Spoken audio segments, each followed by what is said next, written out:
दम परमानंदम। ठाकुर जी आनंद स्वरूप है।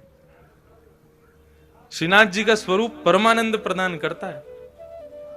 हमारे बाल कृष्ण प्रभु ने दुनिया भर के रूप धारण किए।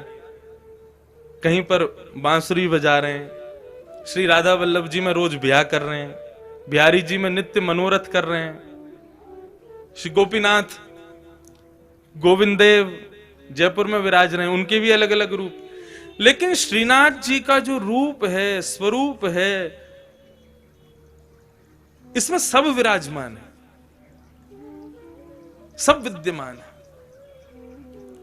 क्योंकि ये वास्तविक आनंद स्वरूप है। एक भुजा ऊपर है और दूसरी भुजा कमर पर है। किस भाव से?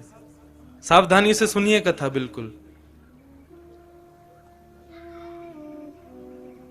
श्रीनाथ,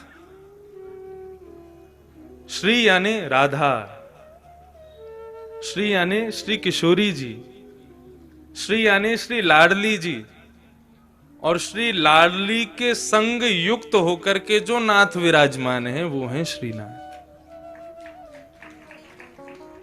सुनवे तो पहली ताली बजा रहे हो, बात तो पूरी करने दो हमको, जल्दीबाजी मत करो। अब तो पंडाल भी अपना, समय भी अपना, कथा भी अपनी, उत्सव भी अपने, पूरा दिन है अपने पास। खूब भाव से सुनो कथा। वृंदावन में जो दर्शन नहीं है वो दर्शन श्रीनाथ जी में है। कैसे? आप लोग सब बाहर से पधारे हैं, इसलिए मैं जो अपने गुरुजनों से, जो अपने बुद्धिजीवियों से जो मैंने सुना तो मैं कह दूं यहां पर। वृंदावन में किशोरी जी ठाकुर जी के बगल में विराज रही है, और स्वरूप में नहीं है, केवल नाम के रूप में श्री राधा रानी विराजती हैं वृंदावन में।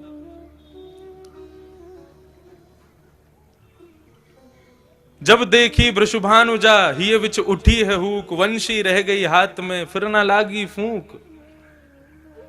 वृंदावन में श्री किशोरी जी अपना स्वरूप नहीं दिखाती। क्यों? क्योंकि एक बार ठाकुर जी मुरली का नाद कर रहे थे तो एक मयूर मोर नृत्य करता हुआ ठाकुर जी के सामने आया और ठाकुर जी को इशारा करने लगा, चलो हम आपको किसी से मिलवाने ले चलें। भगवान बोले किससे मिलवाने ले चलो? चलो तो सही। लेके गया तो एक कुंड में एक गोपी कुंड का जल भर रही थी, तो मयूर इशारा करता है, इनको देखो, इनसे मिलवाने लाए हैं। भगवान बोले कौन है? मयूर बोला खुद ही देखो। अब ठाकुर जी खूब उमड़ घुमड़ करके वेणु बजा रहे हैं, ऐसे ऐसे तान बजामे कि भाई ये घूम के गोपी देखे तो इसका चेहरा दिखे। लेकिन वो गोपी अपने कार्य में व्यस्त थी। लेकिन जैसे ही कार्य पूरा हुआ और जैसे ही उसने गागर में जल भर के जैसे ही अपने मस्तिष्क पर धारण किया और कार्य पूरा करके जैसे ही पीछे मुड़ी ठाकुर जी की ओर देखा, तब ये पद गाया। बोले जब देखी वृषभानुजा, वो कोई गोपी नहीं है, श्री राधा रानी है। जैसे ही उनका दर्शन किया तो ठाकुर जी बंशी बजाना भूल गए। मतलब उंगलियां तो नर्तन कर रही हैं लेकिन फूंक नहीं निकल रही हृदय से, इतनी सुंदर श्री किशोरी जी। तो जैसे ही देखा कि भैया ये क्या वेणु पे केवल उंगलियां घुमा रहे हैं, बजा क्यों नहीं रहे, तब किशोरी जी को लगा अरे हमारे स्वरूप में मोहित हो गए। सो किशोरी जी ने घूंघट कर लिया। तब से आज तक श्री लाडली जी वहां घूंघट करके बैठी हैं। क्यों? बोले यहां पर भक्त दर्शन करने आएंगे ठाकुर जी का, और यदि मैंने घूंघट ऊपर कर लिया तो ये तो मुझे देखते रहेंगे, भक्तन ने तो देखेंगे ना। तो यहां हमारे श्री किशोरी जी घूंघट करके बैठी हैं। लेकिन नाथद्वारा में किशोरी जी कहां है? नाथद्वारा में लाडली जी कहां है? ये जो स्वरूप है ये श्री लाडली जी का है। एक स्वरूप नहीं है श्रीनाथ जी। ये दोनों स्वरूप जब प्रेम में उन्मुक्त होकर के एक हो गए तब श्रीनाथ स्वरूप प्रकट हुआ। अपनी पूर्ववर्ती कथा में भी मैं बता रहा था कि जब रास करते हैं ठाकुर जी तो दोनों के अंग का स्वरूप क्या होता है? बोले श्री किशोरी जी तो ऐसे नृत्य करती हैं, ये भाव है उनका, ये सदैव ऐसे ही नृत्य करती हैं। और श्री ठाकुर जी दोनों श्री विट्ठलनाथ के रूप में, जैसे दोनों कमर पर हाथ रख करके और इस प्रकार से ठाकुर जी नृत्य करते हैं। कभी आप रासलीला देखो तो कान्हा मोर बन आयो, कैसे आवे, यूं ही तो आवे, अपने कंधे पे हाथ रख, अपने कमर पर हाथ लगा के। तो ठाकुर जी ज्यादातर नृत्य ऐसे ही करते हैं। अब नृत्य करना नहीं आता, नहीं करके बता देता मैं। अब भाव यही है कि बार बार ठाकुर जी नृत्य करते करते ऐसे ही हो जाते हैं। और श्री किशोरी जी ऐसे ही नृत्य करती हैं। एक दिन किशोरी जी जब नृत्य कर रही तो ठाकुर जी बोले, आज तो आप बहुत ही सुंदर लग रही हो, तेरो मुख नीको कि मेरो मुख किशोरी राधे।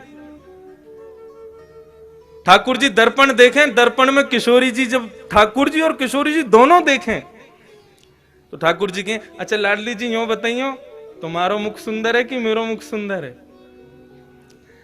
किशोरी जी कहें, जा प्रकार से अमावस्या में पूर्णिमा को चंद्रमा खिल जाए तो पूर्णिमा के चंद्रमा को देखवे के काजे सबन की दृष्टि व काली अंधियारी को भी देखे, वैसे ही आप हो। बोले आप तो ऐसे कार्य हो, आपको कोई देखो तो चाहे ना, लेकिन हम जब गौरांगी अपनो पूर्ण रूप लेकर के आपके बगल में विराज जाए ना, तब लोग आपको देख लें हमारे मारे। ऐसा ठाकुर जी के संग विनोद करें श्री किशोरी जी। तो उस दिन ठाकुर जी बोले, आज तो आप बहुत ही सुंदर लग रही हो।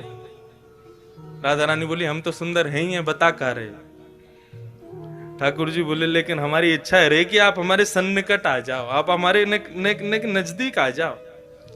किशोर जी बोली, देखो ये सब सखियां नाच रही हैं, सब नृत्य कर रही हैं, सब रास कर रही हैं, अब हम इन सबन के सामने आपके समीप आमे ना तो हमको न कष्ट होवे। सो किशोरी जी तो आमे नहीं, ठाकुर जी बार बार ऐसे नाचते नाचते उनके बगल में पहुंच जाएं कि हमारे पास आमे।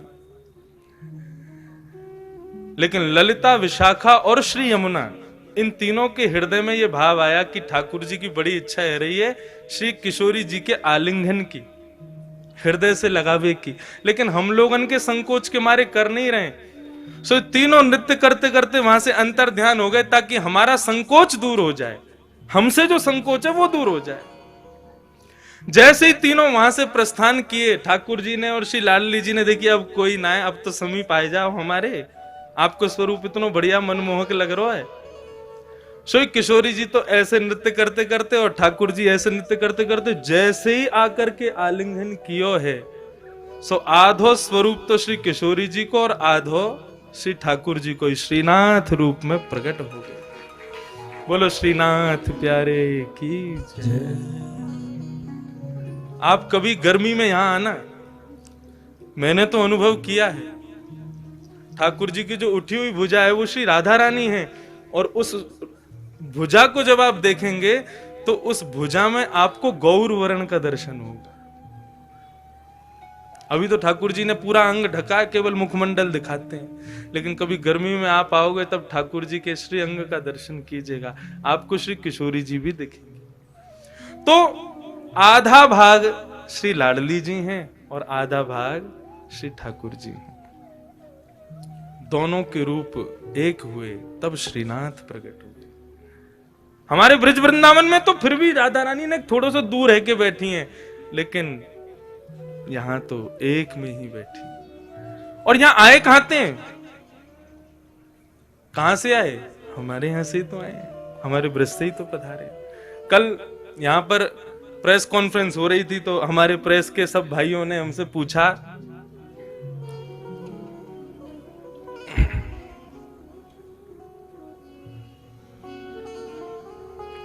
कि महाराज जी आप यहाँ कथा क्यों कर रहे हैं, तो उसके बहुत भाव बताए। एक भाव और आ गया मेरे मन में, अब नाथ द्वारा के जो लोग बैठे हैं वो इस भाव को सुन के कहीं हम पे गुस्सा मत करना, लेकिन हम ब्रजवासी, हमारा भाव है, हमारे भाव आया मैंने कि हम तो देखो ये हमारे आए हैं कि ब्रजवासी हैं, और जब भी ठाकुर जी को देखें तो पता ना क्यों स्वतः ही मन में भाव आ जाए, ठाकुर जी 11 घंटा चल के आना पड़े आपके दर्शन के काजे, तब आकर के यहाँ पे गाड़ी पहुंचे आपके दर्शन हो में। फ्लाइट ते भी आओ तो 6-7 घंटा तो लग ही जाए, ट्रेन ते तो पूरी रात लग जाए।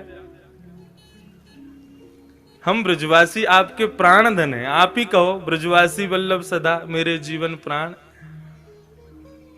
श्री गोवर्धन कभी कभी आपके बगैर सूनो लगे, तो हम ब्रजवासी पे कृपा करो, बहुत दिना विराज लिए राजस्थान में, अब जल्दी ब्रजधाम वापस चलो। हमारे हृदय में तो ये भाव आ जाए। तो प्रेस वाले क्या बोले, आप हमारे ठाकुर जी को चुरावे आए हो यहाँ पे? मैंने भैया चुरावे तो ना आए। बोले हमारे ठाकुर जी कहीं ना जाएंगे, अब संभव ही ना है, वो तो यहीं रहेंगे, यहाँ से कहीं नहीं जाएंगे। मैंने कि आप काहे को गुस्सा रहे हो, मतलब ठाकुर जी गए तो आप कौन से यहाँ रहोगे, आप भी आओगे। और मैंने हम सब ब्रजवासी सब आपको स्वागत करेंगे, पधारो भैया हमारे ब्रज में पधारो।